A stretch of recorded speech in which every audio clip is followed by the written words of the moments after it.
In this video, I reassemble the movement and explain the relationship between the 8-point star wheel and the hammer lift lever just before the movement goes into warning. Now we'll align the plate so that we can put some nuts on a couple of the pillars down here and hold them in place. It's getting there. And that one, I'll put a nut on this pillar here for a start.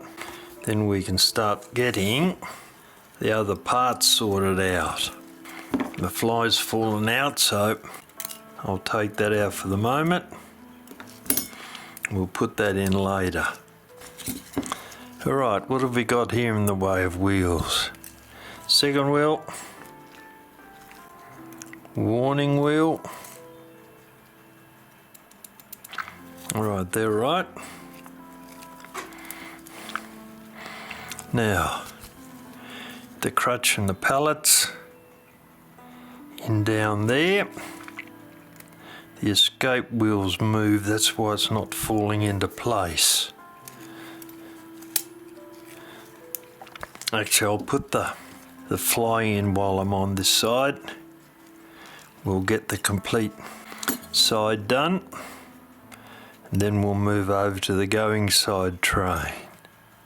That's got that. Alright, so I'll put a nut on the top there. Then we'll dive into the other side. Alright, everything's on the move here apparently. Starting with the great wheel, which needs to come across to there. If it feels so inclined. No, it's still positioned correctly down. No, that's the problem. It's fallen out down there. Alright, lift the plate up, align that again, and they should all be, that goes there, okay. Raise the plate a bit. Right, I've got all the wheels in now. I'll put a nut on that pillar there. Roll it down a bit. Tighten it up a little bit with our spanner, not very much. We don't want them too tight. We haven't checked everything yet.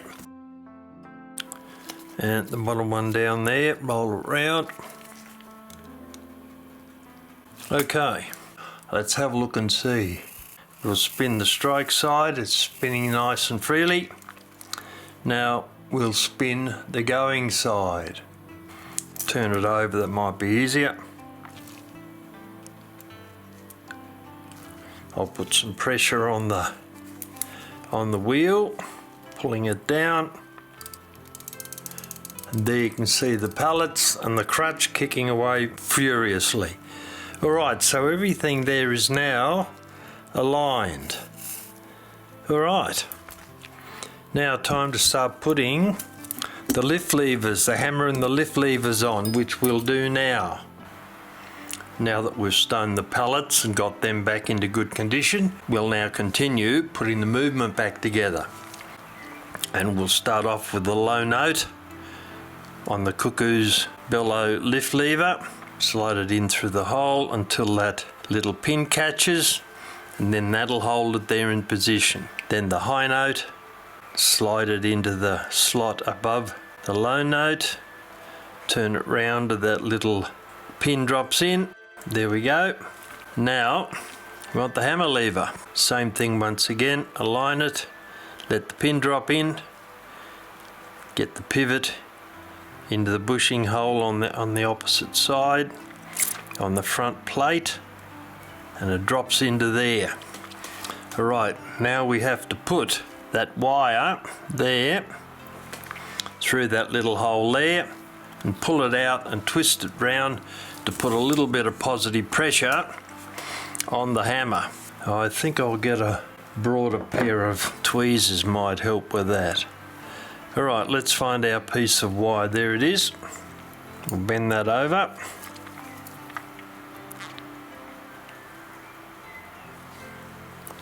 and drop the end, once I can get a hold of it, drop the end into that hole, which isn't particularly easy to see, but it's there, and so just about, but not quite. I'll get a lower grip on that and bend it a little bit. That might solve the problem. There we go. Wire's gone through, and it should be, unfortunately, over the top of that on the other side of it. So we've got it in the hole, but it has to go around the wire. It's going to have to go in that way. Where's that bushing got to? Bushing hole, there we go. Well, now, is that tight enough? Yep, that's tight enough. All right. So we're back to putting that piece of bent wire into that little hole there. And it's not easy to manipulate a spring wire. We got it before, but it was upside down, so that didn't count. Get that to go in there. Almost, there we go, that's got it. Whoop, don't let it come out again. I'll pull that back, pull it round and see how we go. Yep, that's got pressure on it. So we'll grab that while we've got it before it slides back in again. And now, that's all right.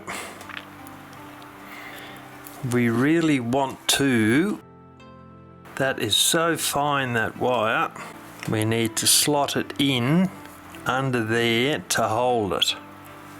And that, strangely enough, is not going to be easy. That up and bend that back in a little bit in the other direction. Squeeze that down nice and tightly now so that it stays there. And there's our positive pressure on the hammer. Okay, now the next thing we're going to put on, make sure that these levers are all working. All right, now we're going to put on the 8-point star wheel. Screwdriver, I'll loosen the screw on that. It goes on that post there. We'll put it there and get it to slide down, which it doesn't want to do. Actually, I'll put a drop of oil on that and see if it'll slide in a little bit easier. Little drop on that, let it sit for a moment. Gravity will feed it down. See if it'll settle down a bit more easily.